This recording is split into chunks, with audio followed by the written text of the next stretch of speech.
Closure is liberation because it sets you free from the chains of past and clears your path for the future. However, when it comes to a narcissistic relationship, you never get it. Once the narcissistic relationship ends, you find yourself in the middle of nowhere, wondering in shock, what happened with me? Hi, I am Danish, a narcissistic abuse recovery professional, and today I'll be talking about 5 reasons why narcissists never give you closure. If that sounds interesting, make sure that you're subscribed to this channel by pressing that subscribe button and push that bell icon so that you stay updated with everything latest that I post here. So let's begin.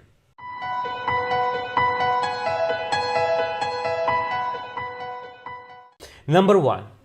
They see you as an extension of themselves, which means that you are seen as an object and they consider it as their eternal right to use you in whatever way possible. You are considered to be the constant source of supply that is never ending, that is always going to be there, and they can come back whenever they want to, which is why they keep you just as an option over there, and maybe if they lose the other forms and kinds of supply, they can come back and have you back in the trap. Number 2, indirect control. If a narcissist knows that you are struggling or you are in pain because of the relationship or because of them, it gives them what you can call as indirect fuel or indirect supply. It feeds their sense of false self. It makes them feel important in their own eyes. It becomes a way for them to extract supply from you, but indirectly. So they do this on purpose. They know that you're struggling. They would still stay away without giving any explanation for their actions, but would always make sure that you are suffering or you are in pain or you are never moving ahead in your life. And it's all about, again, feeding the sense of self. It's all about being in power. It's all about being able to affect you even in their absence. Number 3, they do not care. Now, what I am about to say may sound contrary to what I just said a couple of minutes ago. Narcissists do something called selective amnesia, meaning they forget selective parts of their experiences and they narrow their perception of the reality only to what feeds them or what is required in a given moment. They are very selective when it comes to their focus. So once you are out of sight, you are out of their mind. Now, a couple of minutes ago, I was talking about how they want to have that control over you, how it's about you being lost, how that makes them feel important. But what happens in certain cases that when a narcissist discards you and they have other bigger sources of supply that they can rely on and you are not their primary source, and they know that if one source is gone, they can jump onto the other. In other words, if you are not seen as an important asset or important sources of supply, they can completely erase you from their consciousness. Meaning, it never crosses their mind that they miss you. The only time they think about you is when they do not have a source of supply to rely on. The way you miss them after the narcissistic relationship, it never happens to them that they miss you the same way. They just forget you. That's how it happens. No emotional connection. They don't care about your death or life. That is how brutal it is.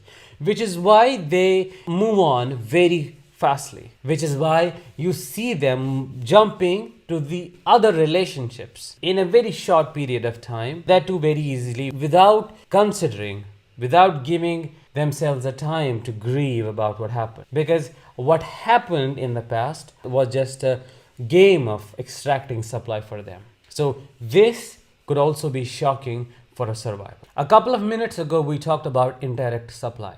Now, the 4th one, which I am about to talk about, is indirect control. A narcissist wants you to suffer, which is why they want you to stay single, which is why it makes them crazy, or they become extremely angry if they find out that you are moving on with someone else or you are entering a new relationship, regardless of whether they do it themselves or not. They want to have that hold on you. They want to see you begging for forgiveness and begging for chances.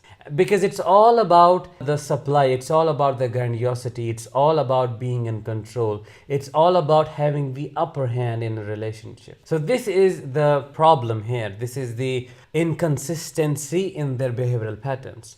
On one hand, they would not want you to move on, but on the other hand, they would do everything for them to show that yes, that they have moved on themselves. So this is also why they do not give you closure, because they want to have that control over you regardless of what they do in their own life. Number 5, and the last one, is that they want to keep you hanging in the middle of nowhere, because they want to present this whole relationship you had with them as a mystery, because mystery gives them a means and a way to control more. So they want you to stay stuck in the thoughts like, what was the relationship about? Was it me? Was it him? What was going on? They want you to be confused, because the more they see you struggling with this confusion, the more they see you hanging in the middle of nowhere, stuck and wondering what you should do next, the more they get satisfaction,